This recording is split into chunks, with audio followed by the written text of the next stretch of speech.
This week, the Senate voted to repeal President Trump's tariffs on Canada and Brazil. That resolution challenges tariffs on Canada, brought to the floor by Virginia Senators Tim Kaine and Mark Warner, in addition to three others. So you may remember Trump's trade war with Canada escalated earlier this week when he raised tariffs by an additional 10%. And the reason was an ad, a 1980s video ad of President Ronald Reagan criticizing tariffs. Hi everyone, Adam is here. Okay, so what just happened? The White House Situation Room fell silent as staffers stared at screens showing the unthinkable. 4 Republican senators voting to kill the centerpiece of the president's economic agenda. These weren't close calls. They were clear, unambiguous votes from his own party. Yeah, I mean, it seemed to be really a spur-of-the-moment decision by the president when that ad was aired, either earlier this week or last week. It set off the president. He decided to raise those tariffs, and what I think you're seeing with this vote yesterday was really one of these rare moments where a group of Senate Republicans says, we disagree with the president, we're going to vote against him. Again, a symbolic vote. It's not going anywhere beyond the Senate, but I think it is striking that there are still those moments where enough Republicans in the Senate say, enough is enough on some of these policies. In broad daylight, the Senate delivered a bipartisan majority declaring his signature policy dead on arrival. For an administration that assumed Republican loyalty was automatic, the betrayal was terrifying. Let me paint you the full picture of what actually went down, because the mainstream coverage keeps treating these votes as isolated procedural squabbles when they are actually something far more dangerous for this White House. So this has been a bipartisan effort for months now. They voted back in April to repeal these tariffs, and it's having an impact on the economy. We heard as much from Fed Chair Jerome Powell yesterday after the Fed cut interest rates. Here's the chairman. Higher tariffs are pushing up prices in some categories of goods, resulting in higher overall inflation. A reasonable base case is that the effects on inflation will be relatively short-lived, a one-time shift in the price level. But it is also possible that the inflationary effects could instead be more persistent, and that is a risk to be assessed and managed. In the fall of last year, the Senate took up 3 separate resolutions targeting Trump's emergency-based tariff authority. Resolutions 81, 87, and 88. Each one designed to strip away the legal justification for tariffs that were hitting Canada, Brazil, and more than 180 nations simultaneously. As Justice Kavanaugh, whose stock has gone so well, you have to see, I'm so proud of him, wrote in his dissent, although I firmly disagree with the court's holding today, the decision might not substantially constrain a president's ability to order tariffs going forward. So, think of that. The decision might not substantially constrain. And it doesn't, he's right. In fact, I can charge much more than I was charging. The mechanism mattered enormously here because these weren't symbolic gestures. These were formal congressional disapproval resolutions, the exact tool Congress created decades ago specifically to slap down presidents who abuse emergency declarations. And then the unthinkable happened. 4 Republicans crossed the line. So here are the Republicans who voted to end that tariff. We're talking about Senators Mitch McConnell, from Kentucky, of course, Republican Tom Tillis, Susan Collins, Lisa Murkowski, and Rand Paul. They voted with the 47 members of the Democratic caucus to pass that resolution. 4 senators from the president's own conference voting with every single Democrat to formally reject the legal theory underpinning the entire tariff program. The margins told the real story. 51 to 47 on one resolution, 52 to 48 on another. These weren't photo finishes. These were routes. Bipartisan supermajorities saying in the most official language available that the president had overstepped his constitutional bounds. Now let me be brutally honest with you about what these votes actually accomplished, because intellectual honesty matters on this channel. The House Republican leadership, desperate to protect the president from embarrassment, blocked the resolutions from ever receiving floor votes in the lower chamber. They died there. They never became law. The Greenland bill hasn't passed either. Nobody is getting impeached or removed here. But if you think that means these votes don't matter, you are missing the entire story playing out in real time right in front of us. What these votes actually did was shatter the wall. the impenetrable wall of unified Republican support that has protected this president from every accountability mechanism the Constitution provides. For years, Trump could count on that wall. He could push executive authority to its breaking point and beyond because he knew Republican senators would grumble privately but fall in line publicly when the votes were actually recorded. That wall now has 4 gaping holes in it, and the administration cannot figure out how to fill them. Rand Paul's language was particularly devastating because it came from a libertarian true believer rather than a never-Trumper. He stood on the Senate floor and called the emergency tariff program an abuse of national emergency powers.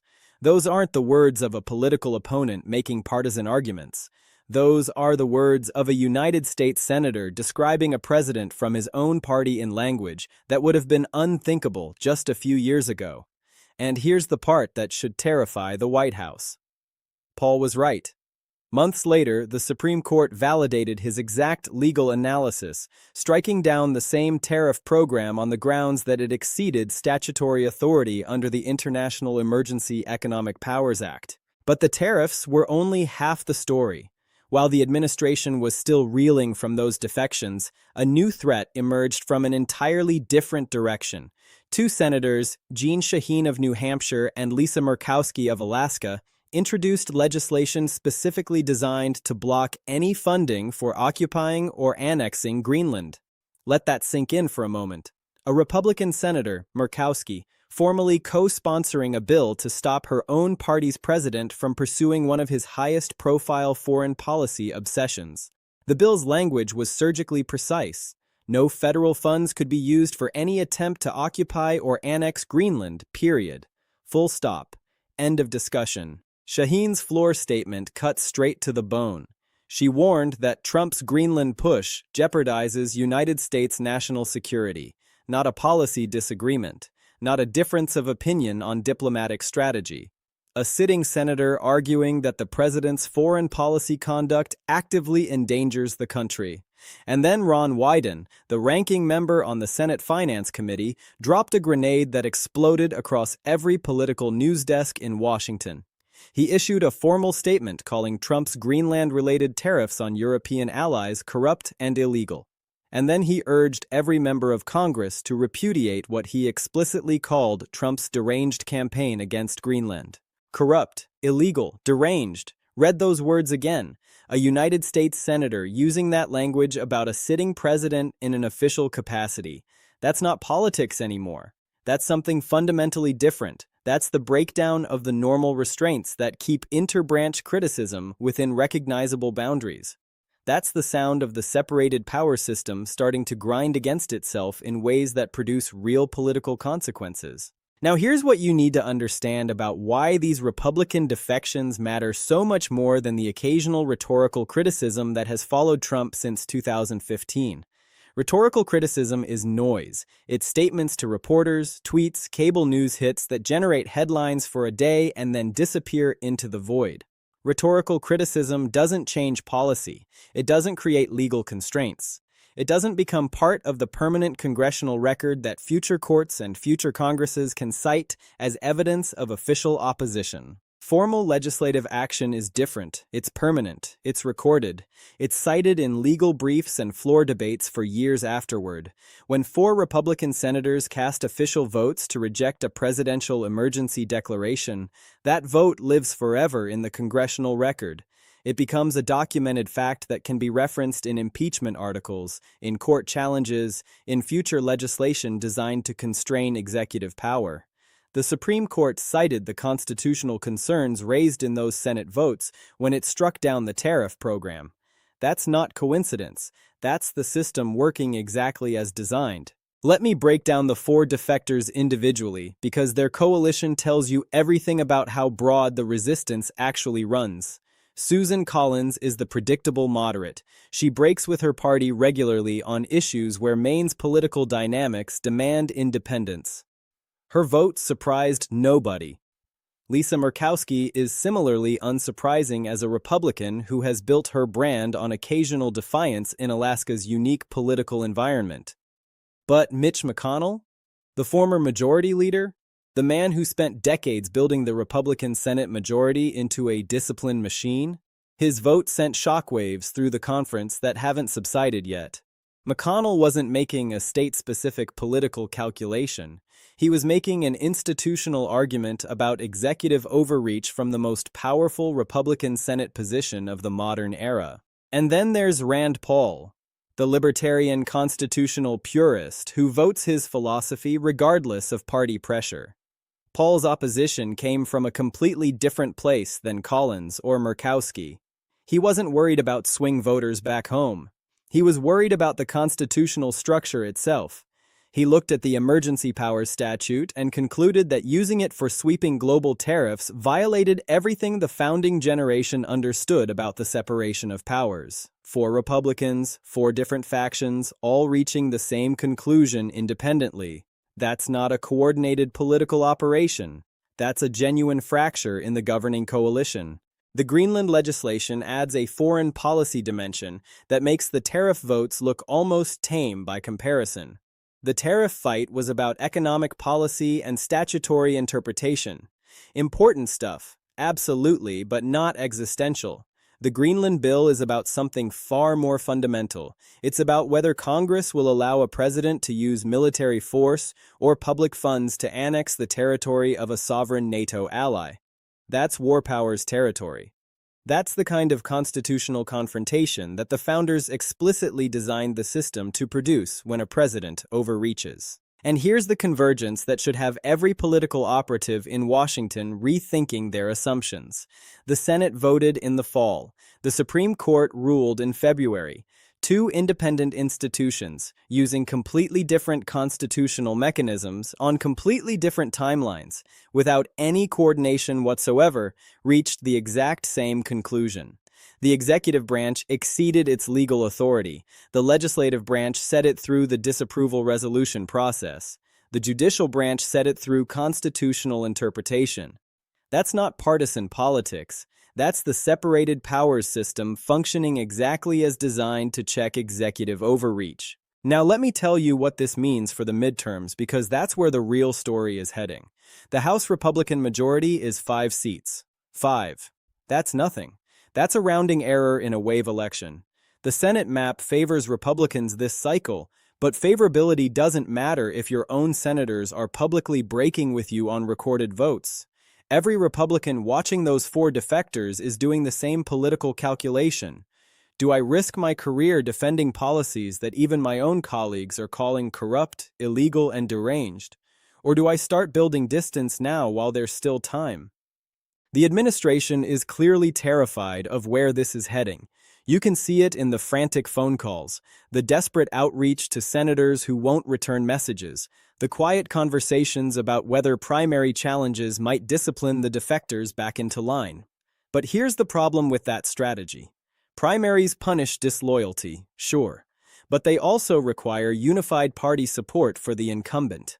And when 4 Republican senators have already formally recorded their opposition to core agenda items, the argument that the party is unified behind anything starts looking pretty thin. Here's the bottom line that every single person watching this needs to understand.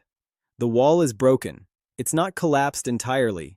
It's not lying in rubble on the floor. But it has 4 gaping holes in it, and holes have a way of spreading when the pressure builds. The tariff votes established that Republican unity is conditional. The Greenland bill established that the conditionality extends to foreign policy and national security. The Supreme Court ruling established that the constitutional concerns driving these defections were legally valid all along. 4 Republican senators, Collins, Murkowski, McConnell, Paul. Those names are going to be cited in every accountability debate from now until November. Their votes are going to be referenced in every campaign ad, every floor speech, every legal brief challenging executive overreach. The House Republican leadership blocked the tariff resolutions from becoming law, but they couldn't block the recorded votes. They couldn't erase the congressional record. They couldn't make those 4 names disappear. Those votes exist permanently, officially, unalterably in the most important legislative document in the country. The Greenland bill hasn't passed yet. It might not pass at all, but its existence, with Republican co-sponsorship, changes the political calculation for every future confrontation over Trump's foreign policy ambitions. Shaheen and Murkowski have drawn a line in the sand, and they've invited every other senator to choose which side they're on. That's not a bill anymore. That's a loyalty test. And when the president of your own party is being described by your colleagues as conducting a deranged campaign that jeopardizes national security, the loyalty test cuts both ways. The power is crumbling at the edges, and the edges are exactly where midterms are decided. 5 House seats, 4 Senate defectors, 2 branches of government rejecting the same policy, 1 president watching his party's unity dissolve in real time. The 2026 environment is already taking shape, and it does not look like anything this administration prepared for. The Greenland bill is moving, the midterm cycle is intensifying, and those 4 Republican names are going to keep appearing in every story about every accountability vote from now until November. The question isn't whether more Republicans break ranks. The question is how many, how fast, and whether the administration has any answer left when they do.